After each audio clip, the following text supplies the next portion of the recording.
ममता जी के पास 15% होंगे हिंदू वोट। वो अब तो मंदिर बनवा रही है ना इतना मूर्ख हिंदू नहीं है जो तुरंत अपने विचार को बदल के देखते हुए भी वो मूर्खतापन करें। इस कारण से वो खुद ही दुखी हैं और यहाँ वहाँ भाग रही हैं और इल्ज़ाम बीजेपी पे लगा रही हैं और दूसरा चुनाव आयोग पे लगा रही हैं। बंगाल में अपराध इतने हो रहे हैं, जो ये बांग्लादेशी आ रहे हैं, जिसकी वजह से ममता बनर्जी हर बार जीत जाती है, जिसको हम कहते हैं कि भाई ये हमारे देश के ही नहीं है। नहीं, पीड़ित हिंदू ज़्यादा होता है, पर मुसलमान भी, वहाँ का जो लोकल मुसलमान है ना, वो भी पीड़ित हो रहा है। अब ये तो चौथी बार हो, चाहे पांचवी बार हो, चाहे तीसरी बार हो, अगर इन्होंने, मोदी जी ने इनको आतंकवादियों को रोकना चाहा है, अगर वो रुकने के बाद, तो फिर ममता सरकार नहीं आएगी। मैं जानना चाहूँगा पश्चिम बंगाल में चुनाव हो रहे हो, उसको लेकर आपके क्या विचार हैं?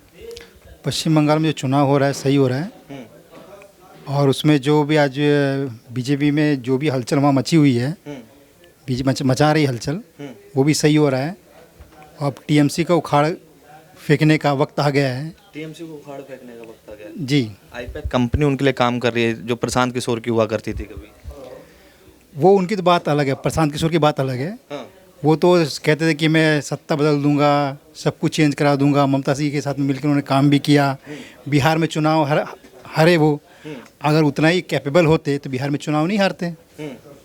अच्छा, मुझे ये बताइए कि प्रधानमंत्री नरेंद्र मोदी वहाँ जाके कह रहे हैं कि निर्मम सरकार है, जनता पे अत्याचार करती है। अगर वो अत्याचार करती है तो तीसरी बार मुख्यमंत्री कैसे बनती है, और चौथी बार भी मुख्यमंत्री बनने का दावा कर रही है ममता बनर्जी। ममता बनर्जी जब तीसरी बार मुख्यमंत्री बनने जा रही थी, वहाँ हिंदुओं के ऊपर क्या किया था? क्या किया था? पूरे मीडिया में खबर है। जिन्होंने उन्हें वोट नहीं किया था हिंदुओं ने, उनको चुन चुन के मारा गया।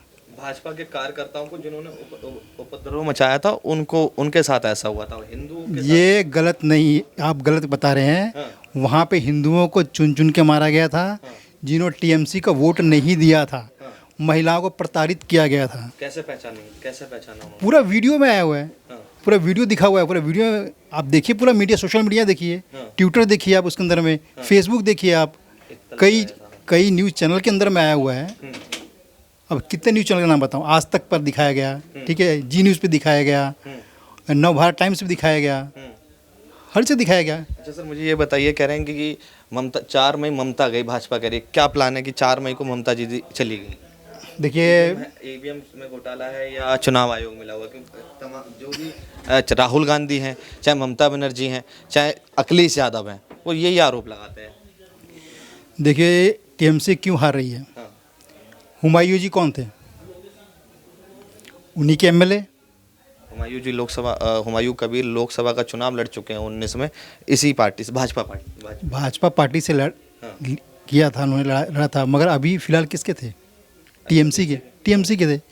तो उनका वोट, मुस्लिम वोट उनके तरफ से आता था, ठीक है। उन्होंने मुद्दा रखा मस्जिद का बनाने के लिए, सारी टीम वो वहाँ खींच ले गए। हिंदू वोट उनके पास है ही नहीं। किसके पास? ममता जी के पास। ममता जी के पास 15% होंगे हिंदू वोट। वो अब तो मंदिर बनवा रही है ना इतना मूर्ख हिंदू नहीं है जो तुरंत अपने विचार को बदल के देखते हुए भी वो मूर्खतापन करें। इस कारण से वो खुद ही दुखी हैं और यहाँ वहाँ भाग रही हैं और इल्ज़ाम बीजेपी पे लगा रही हैं और दूसरा चुनाव आयोग पे लगा रही हैं, ताकि कल को हारें तो वो ब्लेम लगा सकें। पश्चिम बंगाल में जो चुनाव हो रहे हैं, नरेंद्र मोदी जी कह रहे हैं कि उन्होंने 6 गारंटी दी आज। उन्होंने कहा भय मुक्त राज्य बनाएंगे हम, इसको युवाओं का हक दिलवाएंगे, और चाहे मंत्री हो चाहे संतरी, अगर उसने अपराध किया है तो उसको जेल पहुंचाने का काम हम करेंगे। उनकी यही भाषा थी। देखो, हमारे मोदी जी वो काम करते हैं जो कि अपराध को ख़त्म किया जाए। जो कि बंगाल में अपराध इतने हो रहे हैं, जो ये बांग्लादेशी आ रहे हैं, जिसकी वजह से ममता बनर्जी हर बार जीत जाती है, जिसको हम कहते हैं कि भाई ये हमारे देश के ही नहीं है। जब हमारे देश के नहीं है तो इसका मतलब फर्जी वोट डल रहे हैं। फर्जी वोट से आप अगर ममता जी को जिता रहे हैं और ममता जी जीत रही हैं उससे, तो उससे तो कत्लेआम वहाँ के मुसलमानों का भी होता है और वहाँ के हिंदुओं का भी होता है। ममता बनर्जी कह रही कोई घुसपैठिया नहीं, सब मुसलमान है मेरे मुस्लिम। अगर घुसपैठिए नहीं है तो ये इतने वोट कैसे काटे जा रहे हैं? घुसपैठियों के तो वोट कट रहे हैं। अब मैं बंगाल के, आप ये समझो पैलेस होटल है एक मेन रोड पे, उसके वहाँ पे रात को 12 बजे घूमने के लिए बाहर निकला तो वहाँ पे ऐसा आतंक था, ऐसा डर था लोगों में कि भाई 12 बजे आप कैसे घूम रहे हो। अरे रात को 12 बजे अपने हिंदुस्तान में मैं नहीं घूम सकता तो कैसे घूमूंगा, कहाँ घूमूंगा बताओ। अच्छा सर, पीड़ित हिंदू होता है, मुसलमान भी होता है? नहीं, पीड़ित हिंदू ज़्यादा होता है, पर मुसलमान भी, वहाँ का जो लोकल मुसलमान है ना वो भी पीड़ित हो रहा है। पीड़ित हो रहा है। हाँ, वो भी पीड़ित हो रहा है। मगर वो प्रधानमंत्री नरेंद्र मोदी कर रहे हैं, जो शरणार्थी अगर बांग्लादेश से आता है तो उसको पूरा सम्मान दिया जाएगा, अगर रोहिंग्या आएगा तो उसको भगाया जाएगा, उसको जेल। हम तो हर देश से किसी को भी आने वाले को सम्मान देते हैं। हमारा हिंदुस्तान जो है लोकतंत्र देश है। हम हर आदमी को सम्मान देने की नीति रखते हैं। पर उसकी जगह अगर वो आतंकवादी आके अपना वोट देते हैं और नकली वोट बनवा के उसके बिहाफ पे अगर ममता बनर्जी जीतती हैं तो उसके लिए तो हमारे मोदी जी ने जब भी तो कहा है कि भाई हम निर्मम हत्याओं को रोक देंगे। जितनी भी वहाँ पे रात को आप निकलने से डरते हैं वो डरना ख़त्म हो जाएगा। तो मोदी जी का तो कहना सिर्फ ये है कि हमारी सरकार आएगी तो हम इन आतंकवादियों को यहाँ से निकालेंगे।